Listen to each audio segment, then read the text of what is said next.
He wants to replace the US dollar with the Chinese yuan. हम जिस दुनिया के दौर में रहते हैं वहां पे reserve currency of the world US dollar है, यानी सबसे बड़ी ऊंची करेंसी जो दुनिया में कहीं भी एक्सेप्टेबल है वो है यूएस डॉलर। एंड इनफैक्ट जितने भी लोग ये वीडियो देख रहे हैं एंड हम खुद भी, हमने कभी ऐसी दुनिया ही नहीं देखी जब US dollar reserve currency of the world नहीं रही हो, पर ऐसी भी दुनिया थी। अगर आप वर्ल्ड वॉर 2 के पहले ही बात करो तो the empire of the world थी United Kingdom and reserve currency of the world थी British pound. But world war 2 होता है, अमेरिका एकदम सुपर हीरो की तरह आ जाता है कि भाई मैंने सबको बचा लिया, अब जो मैं कहूंगा वही होगा।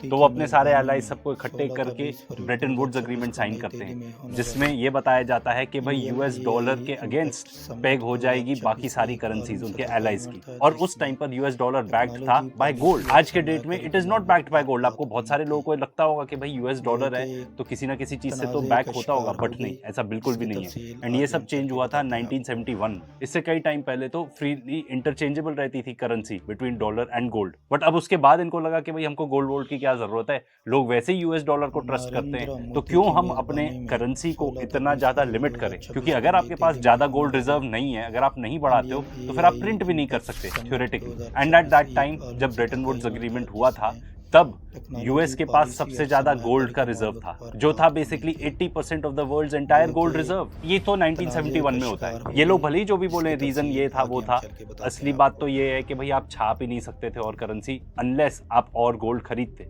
तो भाई 1971 में ये होता है। उसके बाद थोड़ा सा confidence on the US dollar shake होने लगता है, तो इनको लगता है भाई उसके बारे में हमको कुछ करना पड़ेगा। तो फिर आता है पेट्रो डॉलर का कॉन्सेप्ट, जहाँ पे यूएस अपने एलाय सऊदी अरेबिया के पास जाता है और कहता है कि भाई ये जितना भी आपका तेल है ना, आप यूएस डॉलर में ही बेचो, और जो हमको बेचोगे तेल यूएस डॉलर के अगेंस्ट, उसके बदले में हम आपको डॉलर देंगे, साथ ही साथ आपको मिलिट्री इक्विपमेंट भी देंगे, ठीक है, ताकि आप खुद की रक्षा कर सको, और अगर आपको कोई अटैक करता है तो हम उसके अगेंस्ट जंग छेड़ देंगे। ये सब किया गया था डॉलर को मजबूत करने के लिए। एंड तभी से आता है पेट्रो डॉलर का कॉन्सेप्ट। एंड इसके बाद से सारे देश जो भी ऑयल एक्सपोर्टर्स होते हैं वो सारे के सारे ऑयल एक्सपोर्ट करने लगते हैं ओनली अगेंस्ट डॉलर। मतलब अगर आप कोई और करेंसी लेके आओगे, रुपया लेके जाओगे, यूरो लेके जाओगे, तो वो अपना पेट्रोल आपको बेचेंगे ही नहीं। ये एक सॉर्ट ऑफ बैकिंग हो गई फॉर द यूएस डॉलर। तो भाई अब एक बार सेट हो गया यूएस डॉलर, इसको चैलेंज करने के लिए कोई और करेंसी भी नहीं थी, ठीक है, जो इसको चैलेंज कर सके। तो आपका एक गोल्ड का सिस्टम सेट था, उसको तो पीछे छोड़ दिया इन्होंने। एंड उसको पीछे छोड़ने के बाद इनकी प्रिंटिंग प्रेस हो गई चालू। ये लोग पैसे छापने लगे, दुनिया भर में अपने बॉन्ड्स बेचने लगे। एंड क्या था, इनका ही तो यूएस डॉलर है, जितना मर्जी चाहे छाप लो। एंड इसको मेंटेन करने के लिए इन्होंने यूज किया मिलिट्री इंडस्ट्रियल कॉम्प्लेक्स, एंड अपने मिलिट्री इंडस्ट्रियल कॉम्प्लेक्स को भी एनरिच किया, बस पैसे छाप के। एंड एट दैट टाइम सबसे सेफ इन्वेस्टमेंट ही मानी जाती थी यूएस ट्रेजरी बॉन्ड्स। बट आज के डेट में 2026 में हम जहां बैठे हैं, डी डॉलराइजेशन चालू हो चुका है। एंड उसका बहुत ही बड़ा अच्छा रीजन है क्योंकि ये लोग सैंक्शंस यूज करने लगे एज अ वेपन। तो बेसिकली आपने पहले पूरी दुनिया में यूएस डॉलर फैला दिया, ऐसा टाइप का सिस्टम बना दिया कि यूएस डॉलर के बिना आप कुछ काम ही ना कर पाओ। अगर आप अपना पेट्रोल ही नहीं बेच पाओगे, पेट्रोल खरीद नहीं पाओगे, ठीक है, यू गेट द जस्ट। अब प्रॉब्लम ये होने लगी जब आप उसको एज अ हथियार यूज करने लगे, आपने दुनिया भर में सैंक्शंस कर दिए। अगर इमेजिन करो आप किसी को सैंक्शन कर दो कि आप यूएस डॉलर ही नहीं यूज कर पाओगे, तो फिर क्या होगा आपका? आप जो एग्जिस्टिंग इकोनॉमिक सिस्टम है, बैंकिंग सिस्टम है, पेमेंट्स का सिस्टम है, उससे एकदम बाहर ही हो जाओगे। एंड यही सेम चीज की इन्होंने रशिया के अगेंस्ट। जब रशिया यूक्रेन वॉर चालू हुआ तब इन्होंने क्या किया, इन्होंने रशिया के ऊपर सैंक्शंस तो लगा ही दिए, साथ ही साथ उनको जो स्विफ्ट बैंकिंग सिस्टम था, जो बेसिकली आप डॉलर मूव कर सकते हो ऑल ओवर द वर्ल्ड, उससे इनको बाहर कर दिया। इनके रशिया के जो खुद के रिजर्व्स थे वो फ्रीज कर दिए इन्होंने, रशियंस के जो एसेट्स थे वो भी फ्रीज कर दिए। एंड ऐसा पहली बार नहीं हुआ था, ईरान के साथ भी इन्होंने ऐसा किया था। ईरान के जो $6 बिलियन रिजर्व थे उसी को फ्रीज कर दिया। मतलब आप ही का पैसा आप खुद ही नहीं ले सकते। तो भाई ये सब होने के बाद जितने भी राइवल्स थे या जो बाकी देश थे, उनको ऑफकोर्स लगेगा कि भाई डॉलर तो सेफ है ही नहीं। इसीलिए ब्रिक्स का कॉन्सेप्ट और भी ज़्यादा बढ़ने लगा। ब्रिक्स ने अपने करेंसी चालू करने की कोशिश की, उन्होंने प्रपोज किया कि भाई हम एक करेंसी बनाएंगे, but at least till the time वो नहीं होता, एटलीस्ट हमको अपने खुद की करेंसीज में ट्रेड कर लेना चाहिए। एंड इसके बाद चाइना तो एक स्टेप और आगे चले जाता है, डिजिटल युआन लॉन्च कर देता है। एंड पेमेंट्स और डिजिटल युआन माना जाता है कि because it is digital payments बहुत ही ज़्यादा सस्ती हैं एंड बहुत ही ज़्यादा अडेप्टेबल भी हैं। बट आज के डेट में भी किंग डॉलर ही है। अगर 2025 की बात करें तो 90% of the global foreign trade जो है वो डॉलर में ही हुआ था, ठीक है। एंड युआन जो है वो सिर्फ 8.5% ऑफ ट्रांजैक्शन में ही यूज किया गया था। तो डी डॉलराइजेशन के फोरफ्रंट पे है चाइना। तो one of the biggest securities जो चाइना के पास होती थी वो था US dollar. In fact the biggest holder of US dollar bonds वो चाइना ही होता था। बट चाइना धीरे धीरे उनको बेचकर गोल्ड एंड सिल्वर के अंदर आ रहा है, अपने जो गोल्ड रिजर्व्स है उनको इंक्रीज कर रहा है। एंड ये चाइना को बहुत सूट करता है because China is the biggest producer of gold and refined silver both. And world की 10 to 11% of gold production China के अंदर ही होता है। इनफैक्ट रिपोर्ट्स तो इतनी तक आ रही हैं कि जो चाइना एक्चुअल नंबर बताता है कि वो कितना होल्ड करता है गोल्ड, उससे कई ज्यादा एक्चुअली वो होल्ड करता है। जितना वो IMF में बता रहा है कि वो गोल्ड खरीद रहा है, असली में उससे 5 गुना गोल्ड वो खरीद रहा है। चाइना बेसिकली क्या कर रहा है, यूएस डॉलर बेच रहा है एंड गोल्ड खरीद रहा है। This is what they are doing. And आपको बता दें चाइना इसमें अकेला नहीं है, दुनिया भर के रिजर्व बैंक्स गोल्ड ज्यादा अक्यूमुलेट कर रहे हैं। बिकॉज एक आपका फाइनेंशियल सिस्टम हो गया फियाट करेंसी जो कि डॉलर, यूरो, युआन ये सब हो गए। एंड जो आपका दूसरा सिस्टम है वो है गोल्ड। तीसरा डिजिटल पेमेंट सिस्टम हो सकता है जैसे कि बिटकॉइन, बट वो अभी काफी छोटा है, मतलब ऑलमोस्ट 1 ट्रिलियन ही मार्केट कैप है पूरे बिटकॉइन की अगर आप देख लें तो। क्या चाइना अपनी करेंसी को गोल्ड से बैक कर रहा है? लगता तो ऐसा ही है। आगे और देखते हैं। चाइना अक्यूमुलेट करते जा रहा है गोल्ड ताकि वो अपने करेंसी को और स्ट्रॉन्ग कर सके। अमेरिका ने ऐसा कुछ भी संकेत नहीं दिया है कि ये लोग एक्चुअली कर रहे हैं बहुत ज्यादा मात्रा में कंपेयर टू चाइना। एंड देखो करेंसी तो सभी छापते हैं क्योंकि आपको पैसे तो प्रिंट करने ही पड़ेंगे, इकोनॉमी को आगे बढ़ाना है। अब इसके बाद एक बहुत बड़ा रीजन ये है कि अगर आप अमेरिका को देख लो तो उनका कितना परसेंटेज ऑफ जीडीपी आता है थ्रू फाइनेंशियल सर्विसेज, वेरएज अगर आप चाइना को देखो तो वो एक्चुअल प्रॉपर सीरियस गुड्स बनाते हैं जो हम रोज के रोज कंज्यूम करते हैं। तो अगर यही देख लो 2023 का डेटा WTO बता रहा है चाइना के जो गुड्स एक्सपोर्ट्स हैं वो है 3.38 ट्रिलियन। पूरे दुनिया के जो गुड्स एक्सपोर्ट्स हैं वो है 23.81 ट्रिलियन। मतलब चाइना का जो टोटल शेयर है ऑफ ग्लोबल वर्ल्ड एक्सपोर्ट्स वो है 14.2%। मतलब पूरी दुनिया में 14% या 7 में से हर डॉलर ऐसा है जो चाइना गुड्स बनाता है, लोग वही खरीदते हैं। तो भाई चाइना आपको सबसे सस्ता माल प्रोवाइड कर रहा है, सबसे बेस्ट क्वालिटी का माल। इनफैक्ट 14% ऑफ टोटल जो मटेरियल दुनिया में लोग कंज्यूम कर रहे हैं वो चाइना ही बना रहा है अकॉर्डिंग टू WTO डेटा। इसको ऐसे इन्फर कर सकते हैं। तो चाइना का कितना बड़ा एडवांटेज है, वो कहेगा कि भाई अगर मुझसे ये चाहिए तो आपको युआन में ही लेना पड़ेगा ये सब। क्या करोगे फिर? जो पेट्रो डॉलर वाली ट्रिक थी अमेरिका की वो चाइना भी तो प्ले कर सकता है। इसीलिए एज अ रिजल्ट गोल्डमैन सैक्स जो कि एक अमेरिकन इन्वेस्टमेंट बैंक है वो बताता है कि जो युआन है चाइनीज करेंसी वो 25% अंडर वैल्यूड है आज के डेट में। एंड अगर अमेरिका की बात करें तो यही सेम चीज तो पेट्रो डॉलर का कॉन्सेप्ट अमेरिका ही का था ना कि भाई क्रूड ऑयल चाहिए तो यूएस डॉलर में ही मिलेगा। एंड यही पर्टिकुलर रीजन है क्यों वो वेनेजुएला में रेजीम चेंज चाहते हैं, ठीक है। यही पर्टिकुलर रीजन है कि वो ईरान में रेजीम चेंज चाहते हैं। This is a big reason क्योंकि ईरान अपना काफी सारा ऑयल बेचता है चाइना को।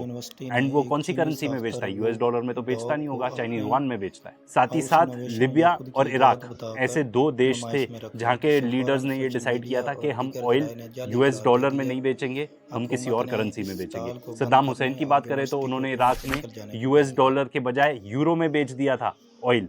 तो भाई वो हिट लिस्ट में आ गए अमेरिका के कि आपने यूएस डॉलर को कैसे चैलेंज कर दिया। सिमिलरली लिबिया में गद्दाफी का प्लान था एक गोल्ड दिनार बनाने का कि भाई गोल्ड दिनार में हम बेचेंगे क्रूड ऑयल। एंड बहुत ही सारा उसने गोल्ड रिजर्व भी इकट्ठे करके रख लिया था। ये एक बहुत बड़ा रीजन है, मेन स्ट्रीम मीडिया आपको कभी भी नहीं बताएगा क्यों यूनाइटेड स्टेट्स ने मिलिट्री एक्शन लिया, इन्वेड किया, इनफैक्ट देश को ही तबाह कर दिया, इराक को भी, लिबिया को भी। बट सबसे बड़ा झटका आज के डेट में तो सऊदी अरेबिया जो कि अमेरिका का एलाई रहा है उसने दिया है। उसने चाइना को ऑयल बेचना चालू कर दिया है युआन में। तो भाई अगर मान लो युआन में तेल बिक रहा है तो भाई बहुत सारे देश क्यों नहीं यूज करेंगे युआन अपने ऑयल ट्रेडिंग के लिए? बिल्कुल कर सकते हैं। हम लोग इमेजिन भी नहीं कर पाए कि भाई ऐसी दुनिया रहेगी जब यूएस डॉलर रिजर्व करेंसी नहीं रहेगी दुनिया की। हम इमेजिन नहीं कर सकते पर ऐसी दुनिया थी। फॉर एग्जाम्पल थोड़े साल पहले जाओ, अब एम्पायर सबसे बड़ी कौन थी? The British empire. एंड उस टाइम पे वर्ल्ड करेंसी कौन थी? World reserve currency the British pound. उससे और भी पीछे जाएं तो जो डच करेंसी होती थी वो थी वर्ल्ड की रिजर्व करेंसी। तो भाई अब अमेरिका लग गया एकदम किसी भी तरह यूएस डॉलर को सैल्वेज करने के लिए। एंड ये तो एक रशियन एक्सपर्ट ही बता रहे हैं कि इनका प्लान है क्रिप्टो को यूज करेंगे टू रीराइट इट्स डेट। मतलब क्या ये पॉसिबल भी है? ये वीडियो देख लीजिए, उसके बाद डिस्कस करते हैं। Америка прямо сейчас пытается поменять правила на рынке золота и криптовалют. Вспомните, какой у них долг – 35 триллионов долларов. В общем-то, это 2 альтернативных валютному сегменту мировых рынка. Действия Вашингтона в этом направлении отчетливо демонстрируют одну из главных американских задач. Они очень хотят решить проблему снижения доверия к доллару. США, как это было и в 30-е, и в 70-е годы, будут решать свои финансовые проблемы за счет всего мира, загоняя всех куда? В криптовалютное облако. Со временем, когда часть госдолга США будет размещена в стейблкоинах, США обесценит этот долг. Еще раз простыми словами, у них сейчас валютный 35-триллионный долг, они его загоняют в крипту, в облако, обесценивают и начинают с нуля. Это для тех, кто очень любит заниматься криптой. तो भाई ये जो पॉइंट जो बता रहे हैं ये रशियन एक्सपर्ट, ये काफ़ी हद तक वैलिड हो सकता है, because America 2 bar rules already तोड़ चुका है। जो रूल्स हैं उसी को फॉलो नहीं करता। एक बार 1933 में और उसके बाद 1971 में। बट यूएस के लिए सबसे बड़ी प्रॉब्लम ये है कि उसका डेट इतना ज़्यादा है, तो क्या क्रिप्टो में इतनी ज़्यादा लिक्विडिटी है? बिल्कुल भी नहीं। ऑलमोस्ट $1 ट्रिलियन आज के डेट में तो बिटकॉइन की वैल्यू है। पूरा क्रिप्टो मार्केट भी जोड़ लोगे तो कितना हो जाएगा? Almost 2 trillion. इसलिए मुझे नहीं लगता जिस तरीके से लोग डेट रीराइट करना चाह रहे हैं क्रिप्टो यूज करके, वो आज के डेट में पॉसिबल है। तो जो डेट है ना अमेरिका का $38 ट्रिलियन, जिसको छाप छाप के इन्होंने पूरी दुनिया में आतंक फैलाया है, ठीक है, ये डेट एग्जैक्टली है क्या? ये डेट आता है बॉन्ड्स के थ्रू। वैसे हमने बॉन्ड्स का कॉन्सेप्ट आपको पहले समझाया है, बट बहुत क्विकली रिकैप दे देते हैं। तो बॉन्ड्स एक ऐसा इंस्ट्रूमेंट है जो कोई भी कंपनी या खास तौर पे सरकारें इसको यूज करती हैं to get long term loan. कोई भी सरकार है वो कहेगा कि भाई मुझे पूरे देश में इंफ्रास्ट्रक्चर बनाना है, तो मैं लंबे लंबे बॉन्ड्स इशू करूंगा, 30-30 साल के बॉन्ड। एंड अगर मान लो $100 का एक बॉन्ड है तो मैं एक कूपन रेट दूंगा। तो अगर मान लो कूपन रेट किसी का 5 है एंड $100 का वो बॉन्ड है, तो आपको 30 साल के लिए $5 मिलेंगे एंड एंड में लोन भी रीपे हो जाएगा। अमेरिका इतने ज्यादा बॉन्ड्स दे चुका है कि वो फीजिबल ही नहीं है। इनफैक्ट उनको अपना डेट कम करना चाहिए। ट्रंप भी आया था इन पावर बोल के यही सेम चीज कि भाई जो हमारी स्पेंडिंग है हम उसको कट करेंगे, बट वो कहीं लगता ही नहीं है, क्योंकि इनकी मिलिट्री इंडस्ट्रियल कॉम्प्लेक्स को और इन लोग को ऐसी लत लग चुकी है कि बस पैसे छापो और उसका जैसा यूज करना है यूज कर लो। बट ये इतनी एक्सेसिव स्पेंडिंग हो चुकी है कि जितने भी बॉन्ड होल्डर्स हैं वो कह रहे हैं कि भाई ये क्या हो रहा है, आप तो जब मन चाहे उतने छाप देते हो। तो क्या आप एक्चुअली अपने जो बॉन्ड्स हैं उनके प्रोमिसेस फुलफिल भी कर पाओगे या नहीं? एज अ रिजल्ट जब भी बॉन्ड इशू होता है अमेरिका का, तो बहुत नर्वसनेस होती है कि भाई आके खरीदेगा कौन बॉन्ड्स, क्योंकि बहुत सारे देशों को तो देखो आपने अपना दुश्मनी बना लिया। चाइना खरीद नहीं रहा। China eight one point of time highest bond holder होता था, आज के डेट में 3rd हाईएस्ट बॉन्ड होल्डर है। अगर आप बॉन्ड होल्डर्स की लिस्ट देखोगे तो सबसे ऊपर है जापान, फिर उसके बाद है यूनाइटेड किंगडम। बट ये भी ध्यान रख लें कि जितने कंट्रीज इतने बॉन्ड्स होल्ड करती हैं, जितनी भी टॉप 3 कंट्रीज हैं, ये अगर चाहें तो यूएस इकोनॉमी को क्रैश कर सकती है, बट साथ साथ अपना भी बहुत नुकसान कर देंगे वो। तो इसलिए चाइना बहुत ही प्रैग्मेटिक अप्रोच लेके धीरे धीरे यूएस डॉलर से गोल्ड के अंदर आते जा रहा है, सिल्वर के अंदर आते जा रहा है। अब भाई ये बहुत इंटरेस्टिंग चीज़ है कि भाई जापान इतने ज़्यादा बॉन्ड्स क्यों होल्ड करता है? तो जापान में इतने टाइम से डिफ्लेशन चल रहा था। डिफ्लेशन मतलब महंगाई बढ़ नहीं रही, महंगाई एक्चुअली कम हो रही है। तो उन्होंने अपना इंटरेस्ट रेट जो है, जैसे हमारे यहाँ पे आरबीआई एक इंटरेस्ट रेट बताता है, वैसे उनका जो इंटरेस्ट रेट था वो नेगेटिव था। तो वहाँ पे उन लोगों ने क्या किया, उन्होंने कहा नेगेटिव इंटरेस्ट रेट है यहाँ पे, तो पैसे छापते जाओ और क्या करो, यूएस ट्रेजरी लेते जाओ। यूएस ट्रेजरी मतलब यूएस के बॉन्ड्स लेते जाओ। एज अ रिजल्ट जापान बन गया है the highest bond holder of the United states of America. पर अब जापान में भी प्रॉब्लम आने लगी है नेगेटिव इंटरेस्ट रेट्स को रख के। तो अब वो अपनी ही करेंसी को बचाने के लिए वो लोग क्या कर रहे हैं, यूएस ट्रेजरी बॉन्ड सेल कर रहे हैं। एंड ये according to experts the biggest risk है टू द यूएस इकोनॉमी, क्योंकि अगर मान लो जापान या कोई भी कंट्री या बहुत सारे देश मिलके अग्रेसिवली अगर बॉन्ड्स बेचने लगते हैं, तो जो इंटरेस्ट रेट है बॉन्ड का वो एक्चुअली बढ़ जाएगा, कम नहीं होगा। क्योंकि अगर मान लो सप्लाई ज़्यादा है एंड डिमांड कम है, तो आपको लोगों को बोलना पड़ेगा ना यार कि ठीक है यार आप मेरा बॉन्ड ले लो पर मैं आपको ज़्यादा इंटरेस्ट रेट देता हूँ। तो आज के डेट में जो यूनाइटेड स्टेट्स का 10 ईयर का बॉन्ड है उसका इंटरेस्ट रेट चल रहा है अराउंड 4.2%। तो इसका मतलब जितना भी डेट है उसके ऊपर अराउंड इतना इंटरेस्ट पे कर रहा है अमेरिका। अब अगर मान लो एकदम से एग्रेसिव बॉन्ड सेलिंग चालू हो जाए एंड ये बढ़ जाता है, पहुंच जाता है इससे क्लोज टू 6 और 8, तो फिर क्या होगा? आपको ये भी जानने की ज़रूरत है कि सबसे स्मार्ट मनी एंड सबसे जो बड़े पैसे वाले होते हैं वो बॉन्ड्स में ही डील करते हैं सबसे ज़्यादा। तो भाई ये सब चीज़ें काफ़ी प्रेशर डाल रही हैं यूएस डॉलर पर। एंड अगर आप देखोगे यूएस डॉलर को compared to the Chinese currency, तो वो काफ़ी बड़े डाउन ट्रेंड में ही है। तो भाई अब ट्रम्प भी इलेक्ट हो जाते हैं, इनके जो टैरिफ्स हैं, जो जियोपॉलिटिकली इन्होंने एकदम ही भूकंप ला दिया है पूरे दुनिया में, ठीक है।